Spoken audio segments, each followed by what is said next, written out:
रुको, कौन हो तुम? मैं रामचंद्र चौधरी साहब से मिलने आया हूँ। आप यहाँ रुकिए, मैं साहब को खबर कर देता हूँ।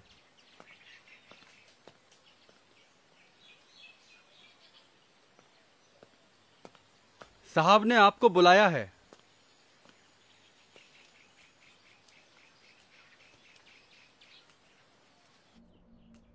तो आप है चौधरी हरबख्श राय के बेटे रामचंद्र। जी हुजूर। You understand English? Yes sir, I understand English. I have passed vernacular finals. मैं उर्दू और फारसी भी अच्छी जानता हूँ। Excellent, that's very good. क्या हमारे दफ्तर में काम करोगे?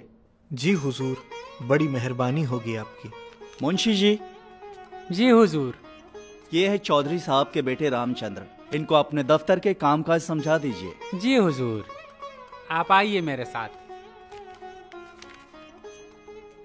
और सुनिए, तनख्वाह आपको 10 रुपया मिलेगी। मुझे मंजूर है। आइए।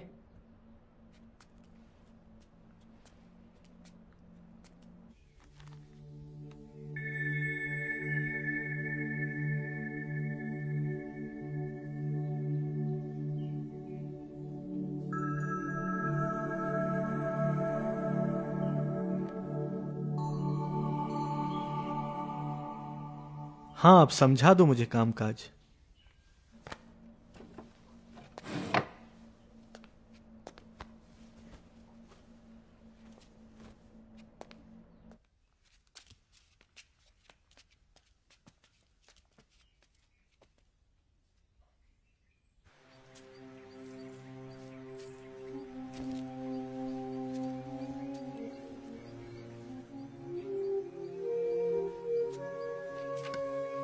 क्या सोच रहे हो बेटे? आप और यहाँ? फकीरों का कहीं ठिकाना नहीं होता। आज यहाँ, कल वहां। खैर, छोड़ दो इन बातों को। तुम ये बताओ कि तुम किस चिंता में डूबे थे? जी, यही कि हम कहाँ थे। कितना बड़ा घर था, घूमने के लिए घोड़ा, पालकी थी, पहनने के लिए सुंदर सुंदर कपड़े, स्वादिष्ट भोजन, क्या नहीं था हमारे पास। और आज हम कहाँ आकर गिर पड़े। पहनने के लिए कपड़े भी ठीक नहीं हैं। और बेटा, तुम बड़े होनहार और भाग्यशाली हो। उस परमात्मा के तुम कृतज्ञ रहो कि तुमने इतने कम दामों में सबसे बड़ी दौलत हासिल की है। इसका कोई मोल नहीं होता। क्या क्या मेरी ये गरीबी मेरी सबसे बड़ी दौलत है?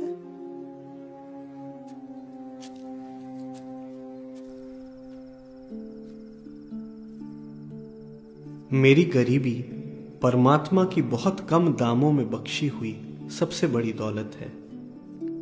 मैं परमात्मा का कृतज्ञ हूं। जिस समय तक हम अपनी दुख भरी कहानी कहते जा रहे थे, वे चुपके चुपके सुनते जा रहे थे। उस समय तक हमारे साथ दुनिया थी।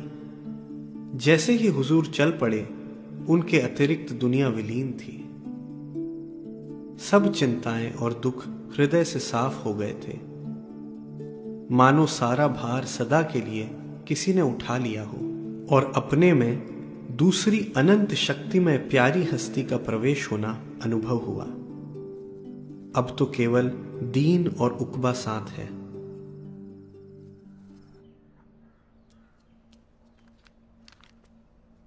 जी हुजूर। चौधरी, दफ्तर में आए आपको पूरा महीना हो गया। काफी अच्छी तरह से काम सीख लिया है आपने। ये रही आपकी तनख्वाह, पूरे 10 रुपए। मेहरबानी आपकी हुजूर।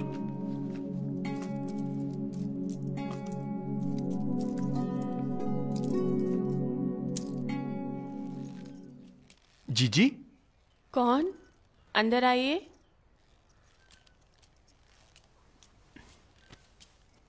इसे रख लो जीजी, पूरे 10 रुपए हैं।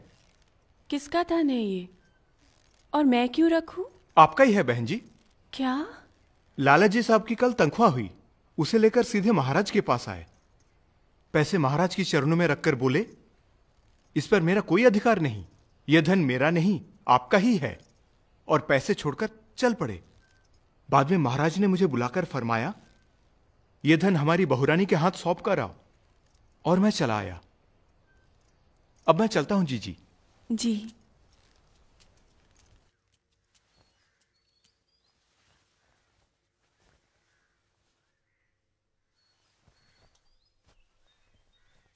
कलेक्टर साहब ने उनके घर बुलाया था, इसलिए आने में देर हो गई। ये लीजिए। क्या? ये रुपए आपके पास कैसे आ गए? मैंने तो गुरुदेव को अर्पण किए थे। समझा, उन्होंने ही वापस भेज दिए होंगे। कितने दयालु हैं हमारे गुरुदेव, वो ही तो हमें पालते पोसते हैं, कितना ख्याल रखते हैं हमारा।